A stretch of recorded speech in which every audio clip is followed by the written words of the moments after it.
12 विपक्षी सांसदों के निलंबन पर आज संसद में हंगामे के आसार हैं। मॉनसून सत्र में हुए हंगामे को लेकर शीतकालीन सत्र में ये एक्शन लिया गया है। हंगामा करने वाले 12 सांसदों को राज्यसभा से निलंबित कर दिया गया है।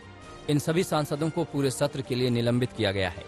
ऐसे में ये सांसद सदन की कार्यवाही में शामिल नहीं हो सकेंगे।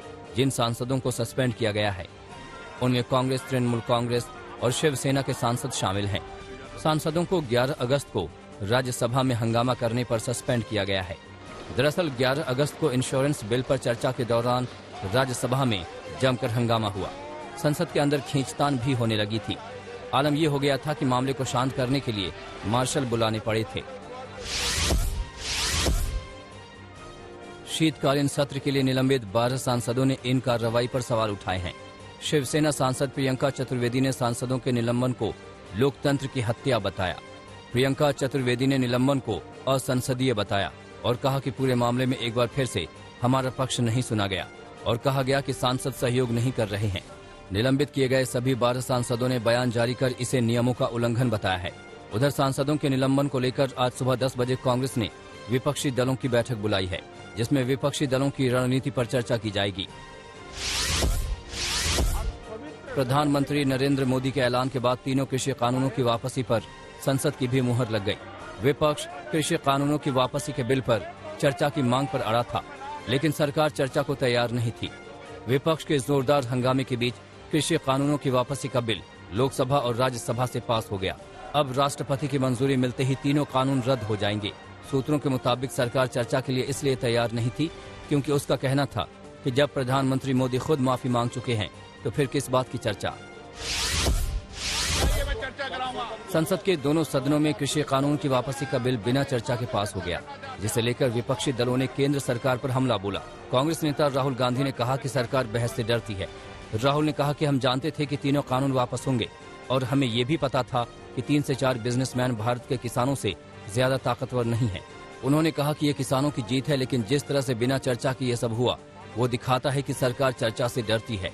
जिस प्रकार से ये कानून रद्द किए गए बिना कोई डिस्कशन, पार्लियामेंट में इसके बारे में चर्चा नहीं होने दी, ये दिखाता है कि सरकार डिस्कशन से डरती है। कृषि कानूनों की वापसी के बिल संसद के दोनों सदनों से पास होने के बाद भी किसानों का आंदोलन अब भी जारी है। पंजाब के 32 किसान संगठनों ने तीनों कृषि कानूनों की वापसी पर केंद्र सरकार का आभार जताया। साथ ही एमएसपी को लेकर कमेटी बनाए जाने की बात कही। अब 1 दिसंबर को संयुक्त किसान मोर्चा की बैठक बुलाई गई है, जिसमें आंदोलन की आगे की रणनीति पर चर्चा होगी। उधर किसान नेता राकेश टिकैत ने साफ शब्दों में कहा कि जब तक सरकार एमएसपी की गारंटी समेत किसानों की और मांगे नहीं मानती, उनका आंदोलन जारी रहेगा। हम क्या जा रहे कहीं,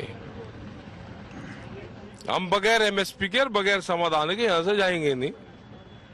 सरकार को जिसको भेजना है वो भेज ले।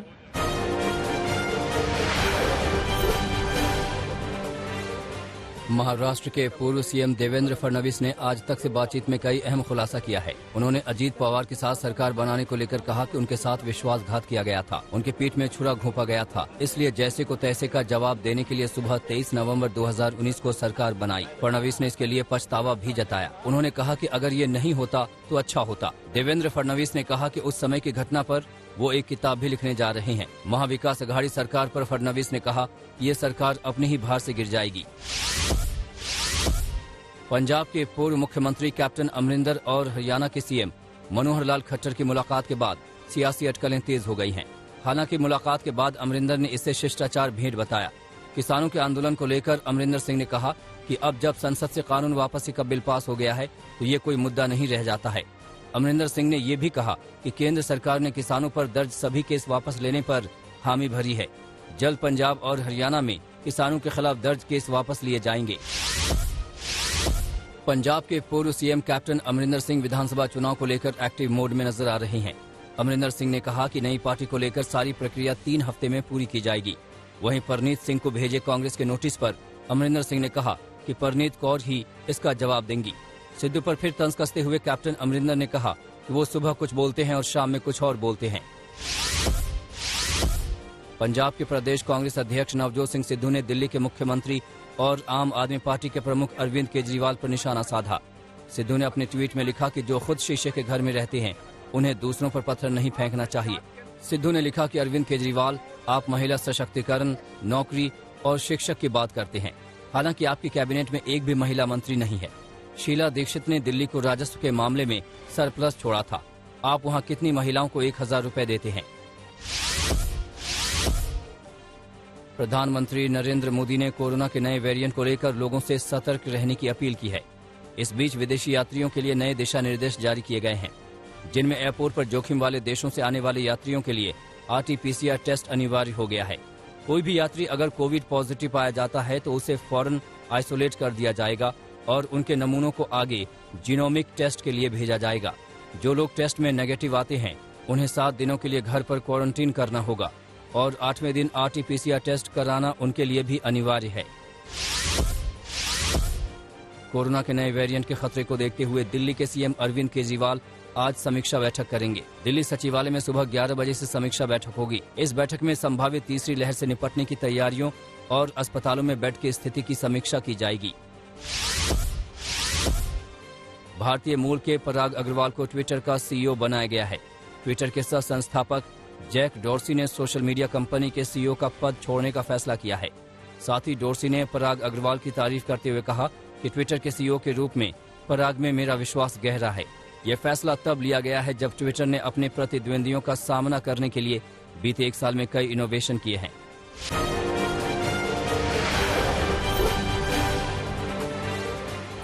पटना में हुई महिला की हत्या का पुलिस ने खुलासा कर दिया है। मामला नौबतपुर थाना क्षेत्र का है। पुलिस के मुताबिक ब्यूटी पार्लर चलाने वाली महिला के साथी ने ही अपने दोस्तों के साथ मिलकर महिला को मौत के घाट उतारा। पुलिस के मुताबिक आरोपी के मुताबिक महिला जादू टोना करती थी और वो आरोपी को परेशान कर रही थी। इसी बात से तंग आकर आरोपी ने महिला से ही 4 लाख रुपए कर्ज लिए और शूटर को हत्या की सुपारी दे दी। पुलिस ने मुख्य आरोपी समेत 5 लोगों को गिरफ्तार किया है।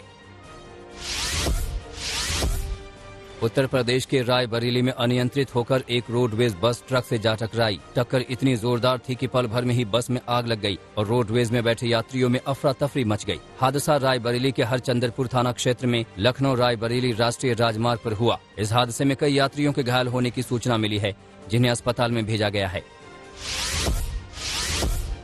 यूपी के शाहजहांपुर में पुलिस ने एक शख्स के पास से 1 करोड़ रुपए की चरस पकड़ी है। मामला थाना खुटार क्षेत्र का है। पुलिस को सूचना मिली थी कि आधा किलोग्राम से ज्यादा की चरस के साथ एक शख्स लौंगपुर जंगल में छिपा है। पुलिस ने सूचना के आधार पर छापेमारी की और एक शख्स को पकड़ा। इसके पास से 530 ग्राम चरस मिली है, जिसकी कीमत 1 करोड़ रुपए बताई जा रही है।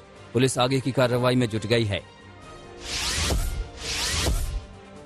महाराष्ट्र के ठाणे में एक दोस्त ने दूसरे दोस्त को बेरहमी से मार डाला। मामला उल्लासनगर कैंप 4 में विट्ठलवाड़ी पुलिस स्टेशन का है। पुलिस के मुताबिक आरोपी को शक था कि उसका दोस्त राहुल पीठ पीछे उसे बदनाम करने की बातें करता है। इसी शक के आधार पर उसने अपने दोस्त को मराठा सेक्शन 32 में बुलाया और उसके सिर पर रॉड और पत्थर से वार करके उसे मौत के घाट उतार दिया। पुलिस ने आरोपी को गिरफ्तार कर लिया है। असम के जोरहट में भीड़ ने एक शख्स को पीट कर मार डाला। मामला गोलाघाट का है। जानकारी के मुताबिक 3 लोगों की गाड़ी के पास एक शराबी चलते हुए गिरा था, लेकिन शराबी ने शोर मचाया कि उसे तीनों ने टक्कर मारी थी। इसी बात से नाराज आसपास के लोगों ने तीनों को इतना पीटा कि उनकी हालत खराब हो गई। तीनों को अस्पताल पहुंचाया गया, जहां एक शख्स ने दम तोड़ दिया। अब आरोपियों के खिलाफ कार्रवाई की मांग हो रही है।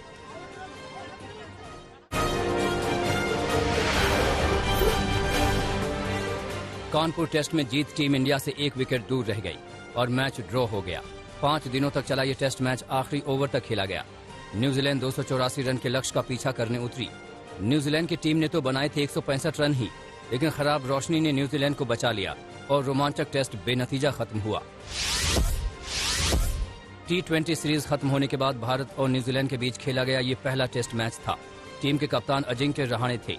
श्रेयस अय्यर को मैच में डेब्यू करने का मौका मिला। इस मुकाबले में विराट कोहली, जसप्रीत बुमराह, रोहित शर्मा, मोहम्मद शमी, ऋषभ पंत जैसे बड़े खिलाड़ी नहीं खेल रहे थे। 5वें दिन का खेल शुरू हुआ तब टीम इंडिया को जीत के लिए 9 विकेट की जरूरत थी। पहले सेशन में भारत को एक भी कामयाबी नहीं मिली।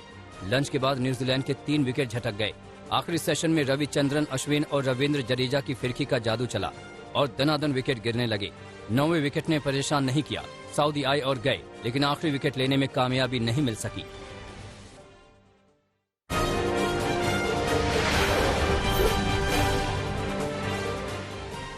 ईरान ने अमेरिका के साथ वियना में 2015 परमाणु समझौते पर होने वाली बैठक से किनारा कर लिया। तेहरान में पत्रकारों से बातचीत में ईरान के विदेश मंत्रालय के प्रवक्ता ने साफ किया कि परमाणु समझौते पर ईरान अमेरिका से द्विपक्षीय बातचीत नहीं करेगा। लेबनान की राजधानी बैरूत की मुख्य सड़कों को प्रदर्शनकारियों ने बंद कर दिया। आर्थिक संकट को लेकर प्रदर्शनकारियों ने आगजनी की। लेबनानी सरकार ने बढ़ती महंगाई के दौर में तेल पर दी जाने वाली सब्सिडी को लेकर बंद आयोजित किया है। कोरोना के बढ़ते संक्रमण के बीच चेक रिपब्लिक में अस्पताल में इलाज के लिए जगह न मिलने पर भड़के लोगों ने विरोध प्रदर्शन किया। राजधानी प्राग के कैपिटल सेंटर में हजारों की तादाद में प्रदर्शनकारियों ने सरकार के खिलाफ नारेबाजी की। चेक रिपब्लिक में क्रिसमस बाजारों को बंद किए जाने को लेकर भी 2 दिनों से विरोध प्रदर्शन चल रहा है। नए कोरोना वेरिएंट ओमिक्रॉन पर अमेरिका के संक्रामक रोग के प्रमुख एंटनी फाउची ने चेताया, कहा आसानी से ओमिक्रॉन फैल रहा है। पुराने कोरोना पर पुरानी इम्यूनिटी के भरोसे बैठने पर भारी नुकसान हो सकता है। दुनिया को इसके लिए नए सिरे से करनी होगी तैयारी। कोरोना के नए वेरिएंट ओमिक्रॉन के बढ़ते खतरे को देखते हुए जापान ने सभी विदेशी नागरिकों की एंट्री पर रोक लगाने का ऐलान किया। कोरोना का ओमिक्रॉन वेरिएंट 12 से ज्यादा देशों में पैर पसार चुका है।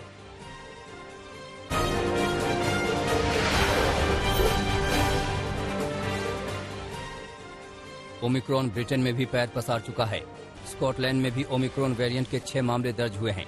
इसी के साथ पूरे यूनाइटेड किंगडम में ओमिक्रॉन के मामले बढ़कर 9 हो गए हैं। इससे पहले इंग्लैंड में ओमिक्रॉन के 3 केसेस आए थे। मलेशिया और सिंगापुर के बीच फिर से हवाई उड़ान शुरू हो गई है। कोरोना वैक्सीन के दोनों डोज ले चुके लोग यात्रा कर सकेंगे। कोरोना संक्रमण के चलते पिछले साल मलेशिया सिंगापुर के बीच की फ्लाइट बंद हो गई थी। कोरोना के नए वेरिएंट के चलते कई एशियाई शेयर बाजारों में गिरावट दर्ज की गई।